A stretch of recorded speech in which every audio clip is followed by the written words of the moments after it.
Om Swastiastu, Tabe Selamat Lingkungan Latai, Salam Sanjutkan Melempang. Selamat pagi, siang, dan malam. Salam sehat untuk kita semua. Perkenalkan, saya Iko Mangudiana, dosen dari Institut Agama Hindu Negeri Tambung Penyang, Palangkaraya. Saya bertugas di Fakultas Dharma Duta dan Brahma Widya pada Prodi Ilmu Komunikasi Hindu. Pada kesempatan hari ini saya akan menjelaskan suatu mata kuliah yaitu Upanishad. Nah, di dalam Upanishad ini terdiri dari beberapa materi yang nantinya saya akan jelaskan dalam video ini. Yang pertama adalah kodifikasi Weda, selanjutnya adalah definisi dari Upanishad, kemudian Upanishad sebagai sistem pendidikan Weda, selanjutnya definisi dari pendidikan, kemudian pengetahuan, selanjutnya pengetahuan Weda, dan yang terakhir acarya atau pendidik sebagai unsur terpenting dalam sistem pendidikan agama Hindu. Baik pemirsa, rekan-rekan yang budiman, kita akan memasuki pada materi pertama. Nah, di dalam agama Hindu, Upanishad tersebut sebenarnya adalah bagian dari pustaka suci Weda atau pustaka suci umat Hindu. Nah, Weda itu sendiri dapat dikelompokkan sebagai dalam dua bagian, yaitu Sruti dan Smrti. Sruti dalam bahasa Sanskerta dapat dipahami sebagai pengetahuan yang melalui indera pendengaran atau telinga. Nah, atau dapat dikatakan sebagai wahyu Tuhan kepada umat manusia. Dalam hal kaitannya adalah para resi. Nah, di dalam Sruti tersendiri dapat dikelompokkan juga atau dibedakan menjadi beberapa bagian. Yang pertama adalah mantra samhita, yaitu himpunan mantra-mantra Weda yang mengandung upasana. Nah, upasana ini maksudnya adalah doa kebaktian, pemujaan, ucapan syukur, mantra upacarayatnya. Nah, dalam mantra samhita juga ada ajaran filsafat, etika, dan pendidikan. Kemudian dalam Brahmana. Brahmana adalah uraian tentang Brahma, Widya, ataupun ilmu tentang ketuhanan atau teologi. Khususnya adalah observasi tentang jalannya upacarayatnya. Jadi dalam kitab Brahmana ini khusus untuk menghimpun doa-doa pujian, khususnya pada upacarayatnya. Jadi antara mantra samhita dan Brahmana ini sangat berkaitan juga. Selanjutnya adalah Aranyaka. Aranyaka adalah dalam bahasa Sanskerta adalah kitab hutan. Nah, maksudnya hutan adalah dapat mengandung dari pertapaan, yoga, dan sebagainya. Jadi ketika melaksanakan bertapa atau yoga itu biasanya kan di hutan atau di tempat-tempat yang cenderung sepi, sunyi, supaya ketika melakukan tapa samadhi atau yoga, kita sebagai yogi itu menjadi fokus. Selanjutnya Upanishad. Nah, Upanishad sendiri secara umum yaitu adalah ilmu tentang rahasia. Apa yang dirahasiakan? Ya, nah, maksudnya yang dirahasiakan adalah ada ilmu-ilmu tentang ketuhanan itu sendiri, tentang ilmu tentang Atman ataupun jiwa manusia dan sebagainya. Nah, Upanishad biasanya dapat ditemui melalui sistem pendidikan India kuno. Contohnya adalah Pasraman. Baik, kita akan mencoba membuka materi yang selanjutnya, yaitu Smrti. Nah, Smrti artinya adalah mengingat. Nah, setelah didengar, diingat. Nah, Smrti tersendiri dibedakan menjadi 3 bagian. Yang pertama ada Wedanga. Nah, apa itu Wedanga? Wedanga adalah ilmu yang mendalami dari Sruti tersebut, sama seperti Upangila Weda dan Upaweda. Nah, Wedanga ini dapat dikelompokkan sebagai siksa. Siksa adalah ilmu fonetik atau bunyi tentang Weda. Kemudian Vyakarana adalah ilmu tata bahasa. Kemudian Nirukta adalah ilmu tentang etimologi atau arti kata. Nah, Canda adalah ilmu tentang irama Weda. Jyotisa adalah ilmu astronomi, astrologi atau ilmu perbintangan. Kalpa adalah ilmu tentang upacara berkorban atau korban suci. Selanjutnya Upanggaweda. Upanggaweda dapat dikaitkan sebagai darsana, agama, purana, dan kama sastra. Darsana di sini sebagai filsafat India atau filsafat Hindu. Jadi ada 6 darsana yang dimiliki adalah umat Hindu. Kemudian adalah kitab agama, kemudian purana, dan kama sastra. Nah, purana di sini dapat dikatakan sebagai kisah-kisah tentang para raja dan para dewa. Kemudian kama sastra adalah ilmu tentang nafsu, istilahnya tentang hubungan suami istri. Selanjutnya kitab Upaweda. Kitab Upaweda dibedakan menjadi beberapa bagian, saudara. Yang pertama adalah Ayurveda. Ayurveda di sini adalah ilmu tentang pengobatan tradisional India kuno. Kemudian ada Dhanurveda adalah ilmu tentang senjata-senjata atau sebagai tentang ilmu tentang peperangan atau tentang bela diri. Kemudian adalah Gandharva Veda. Gandharva Veda berisi pengetahuan tentang melakukan mantra. Kemudian Arthasastra. Arthasastra di sini adalah atau Atharva Veda. Arthasastra adalah tentang ilmu pemerintahan, ekonomi, pertanian, dan ilmu sosial. Jadi Arthasastra ini tentang manajemen pemerintahan.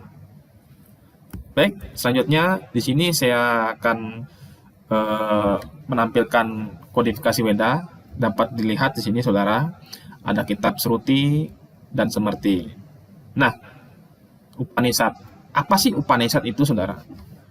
Nah, di dalam ajaran jenana ataupun pengetahuan tentang pendidikan, sebenarnya Upanishad itu dapat kita cermati. Apa sih pengertian dari Upanishad?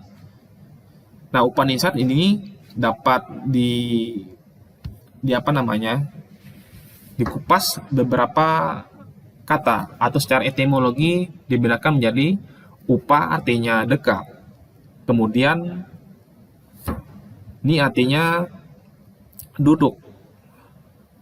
Kemudian sat artinya dapat saya ulangi lagi, ini artinya di bawah. Jadi sat artinya duduk. Nah, apa sih Upanishad itu? Dapat disimpulkan bahwa Upanishad ini duduk di bawah kaki. Nah, kaki siapa yang kita duduk? Tertera pada gambar, saudara. Ini adalah para siswa atau di dalam kita sekolah ataupun kuliah adalah siswa, dan ini adalah gurunya ataupun dosen. Jadi Upanishad ini biasanya adalah bertempat di pasraman-pasraman ataupun sekolah-sekolah. Jadi pasraman ini sudah dapat saya jelaskan sedikit, adalah pasraman ini tempat berkumpulnya siswa dan guru. Nah, jadi siswa ini adalah siswa dan guru itu tinggal di satu tempat.